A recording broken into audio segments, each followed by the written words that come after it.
Buddy, you think you look strong? You're wearing a cape. You're just a cheap knockoff.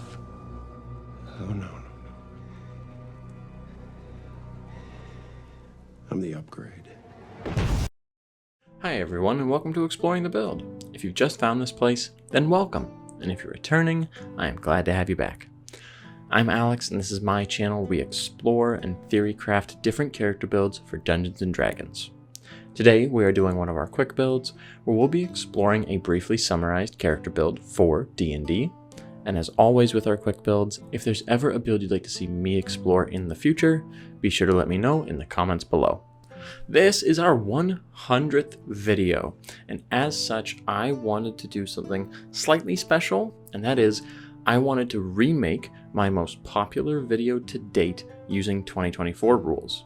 That video, based on views, is the Dread Fighter. Apparently it was something that a lot of you liked, which I am very pleased at since it was a lot of fun to make, and I have really been humming and hawing about how it would work in 2024 given the rules changes to so many different features that really I felt there was at least a little bit of merit for it to be redone, so I thought why not for the 100th video. With that said, let's talk quickly about what the concept of the Dread Fighter tried to achieve in the first place. Well, back in the 2014 rules, this was I guess a couple years ago now, I had set out to create a build that just dumped out a lot of fear as a martial character. Not necessarily looking to capitalize on that fear with something like Aura of Conquest from the Conquest Paladin, but really just applying fear as much as possible to as many different enemies as possible. And really that's all we're going to be trying to do now in the 2024 rules, but it actually is going to look, I would say, significantly different to our 2014 version. So without any further ado, let's jump into the build. Starting off the character build with our origin. For our origin on this version of the Dread Fighter, we're going to be a Dragonborn. We want Dragonborn for its breath weapon ability, which will come in handy later on, but also I think it's pretty fun to be a character called the Dread Fighter and make them have some sort of draconic ancestry or relation, because what is more terrifying than a dragon? As far as our background goes, there is one that we actually do want. It is campaign specific though, and it's background from a previous book. So if your DM were to say no to this and you wanted to make this character, then obviously you're going to have to try and figure out something else. Picking up any other background and grabbing any origin feat of your choice from the 2024 rules is also a perfectly valid option. But for the sake of theory crafting for this video specifically, I'm going to assume that we are good to choose the background we want, and that one is Knight of Solamnia, in order to pick up the Squire of Solamnia feat, which is a prerequisite for a feat we want later on in the build. Finally, for our stats, we're going to want the following array of ability scores. We're going to go with 8 Strength, 14 Dexterity, 16 Constitution, 8 Intelligence, 10 Wisdom, and 17 Charisma. Jumping into the actual level breakdown now, as per usual with 2024 builds, Tier 1, Tier 2, Tier 3, Tier 4. So, Tier 1, levels 1 to 5, what are we picking? Well, in all honesty, we're going to be a Fighter 4 and Warlock 1. We're probably going to start with Fighter, but we want to get Warlock 1 out of the way as quick as possible because we want to pick up Pact of the Blade. That way we can use Charisma for our primary weapon. The trick is though that we're actually going to pick up 2 different weapons and try to be a dual wielder. This means that at level 1 as a fighter, we could pick up 2-weapon fighting if you hope to actually use both weapons in combat for their regular attacks. However, any other fighting style could work, like defense. Blind fighting could be pretty interesting for a Dread Fighter character, someone who pretty much always has the ability to see their enemy is kind of terrifying if you really think about it. The point is that you can pick whichever fighting style feat you want. For our fighter subclass, we are going to take Eldritch Knight. This is different than what we did back in 2014, given that 2014 was kind of a ranger fighter and their fighter subclass was Battle Master. Here we actually want to go with Eldritch Knight in order to get some more spell casting. Finally, at level 5, aka Fighter 4, this is where the build starts to come online. We're more of a mid-tier build, so obviously you're not going to be really excited about this if you're looking to start this character right away from level 1 in the campaign, but for a higher level start, it could be something interesting.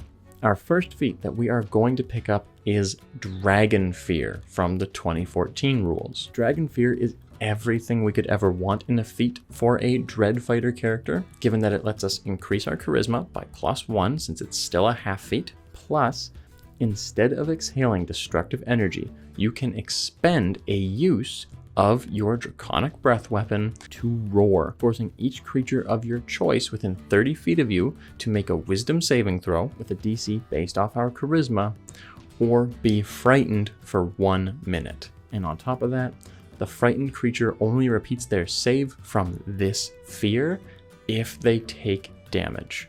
That is wonderful. And the reason it's so wonderful is because of the 2024 Dragonborn. The 2024 Dragonborn's Breath Weapon feature says specifically, when you take the attack action on your turn, you can replace one of your attacks with an exhalation of magical energy. We then get to choose whether it's a cone or a line, as well as we determine the damage type and how much damage it deals, but we're not too worried about that. What we're worried about is swapping the damage dealing side of it for the fear inducing side of it with our Draconic Roar, and we're worried about what attack we're giving up as part of the attack action. See, the reason I was talking about wanting to be a dual wielder in the first place is because we want to have our pact weapon, which could be any light weapon of your choice, and then we want to have a weapon with a Nick weapon mastery in our offhand. We're never actually going to attack with our offhand weapon.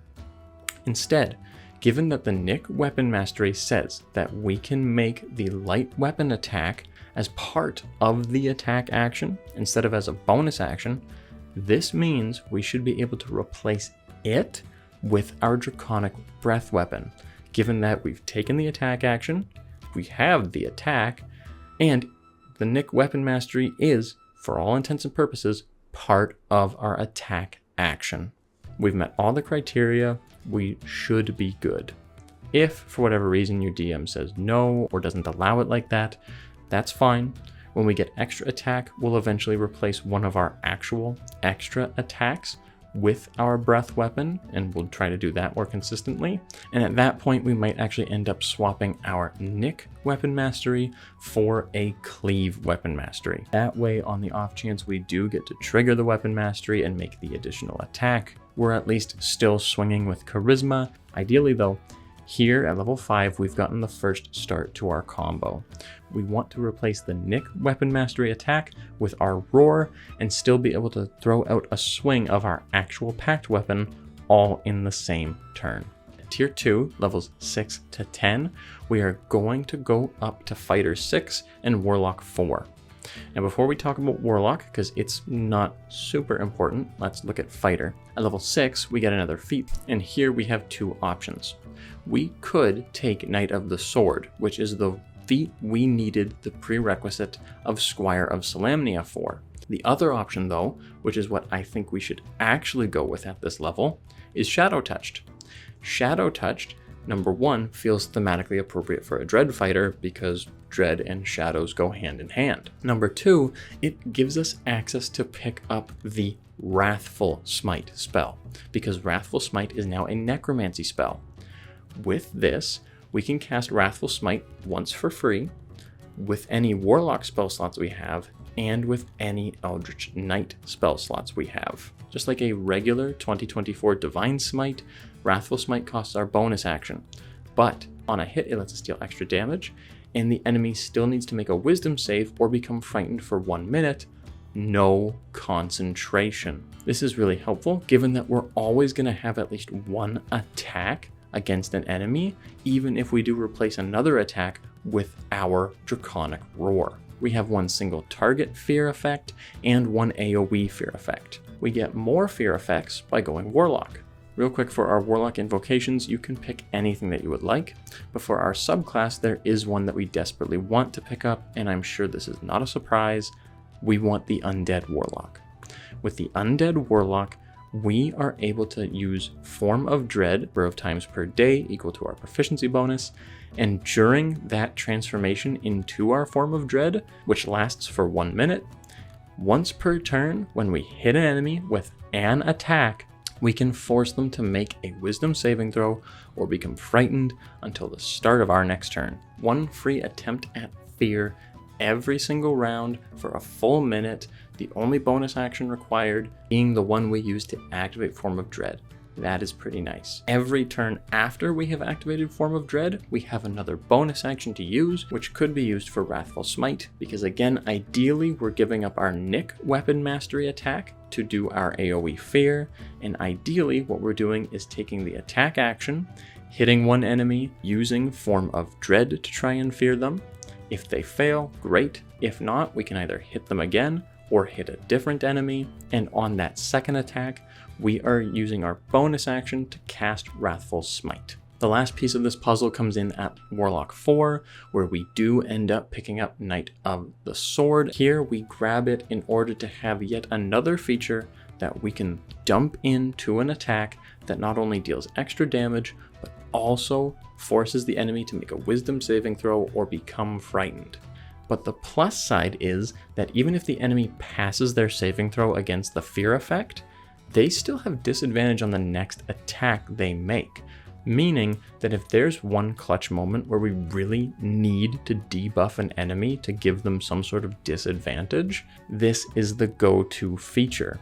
Our other features are good for just passing out fear effects, but this is the most ideal burst debuff. Going to tier 3, aka levels 11 to 15, and honestly into tier 4 as well, levels 16 to 20, we're kind of done. We get a few more feats, and at level 11, aka Fighter 7, we get War Magic. War Magic lets us replace one of our attacks with a wizard cantrip. Ideally, we would have picked up Booming Blade from being an Eldritch Knight, so that way we can attack with our packed weapon, still using Charisma, and more or less lock them in place, unless they want to take extra damage.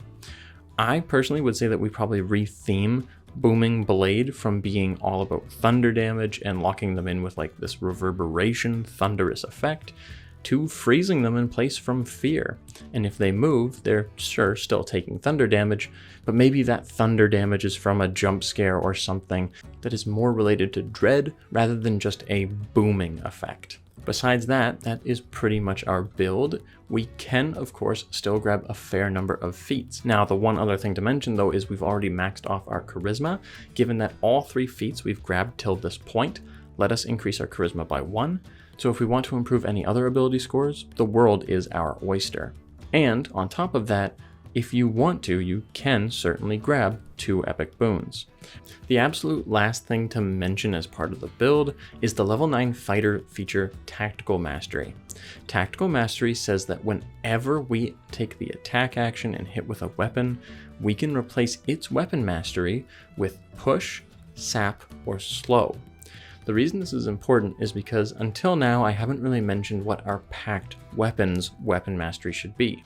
Now it doesn't matter what our main packed weapon is, as long as it's still a light weapon, because we're going to replace its weapon mastery on every attack we make with the sap property. No matter what happens, as long as we hit the enemy, and even if the fear effect that we're dumping into them doesn't work, we are going to be able to provide disadvantage to the next attack roll they make before the end of their next turn. That is quite helpful and can easily be reflavored as an additional fear effect for no extra cost to us. And besides that, that's the build. That is the Dread Fighter 2.0 using 2024 rules. We have a lot more fear effects. In fact, let's quickly go over the vibes per round, or in this case, how much fear we can dump out in a single combat. Let's assume, even at level 10, we're going up against 4 fights in a typical adventuring day. Yes, it could be less, And yes, it could be more depending on how much dungeon crawling you're doing, depending on how combat heavy your campaign is, etc. 4 sounds like a good average. With 4 fights in a day, we will be able to do 1 form of dread, which lasts for a full minute, aka ideally the whole fight. We'll be able to use one of our Knight of the Sword demoralizing strikes in order to really debuff that enemy in that clutch moment, and we'll be able to cast at least 1, if not potentially 2 Wrathful Smites on 2 separate turns. And to couple with all of that, we also have our actual AoE Draconic Roar, and it can replace one of our attacks. Ideally, like I have been saying the entire time, I think it should be able to replace the Nick Weapon Mastery attack, but if it has to replace one of the attacks we get from the attack action, that's no skin off our nose, it still works perfectly fine. As far as fear goes, that is quite a lot, given that everything I was talking about us just using is assuming we're saving and conserving resources for 3 other fights. We have a large potential as a martial character to dump out so much fear. That is the Dreadfighter 2.0. Let me know what you thought of the build or what you would add or change to get closer to the concept of a Dreadfighter, especially in 2024. And let me know if you like the pick of Dragonborn and the fact that we eventually get a fly speed that we can just throw out as a 2024 Dragonborn. That has even more potential to be an absolutely terrifying character on the battlefield. Thank you so much for coming on the journey with me, and I hope to see you in the next one.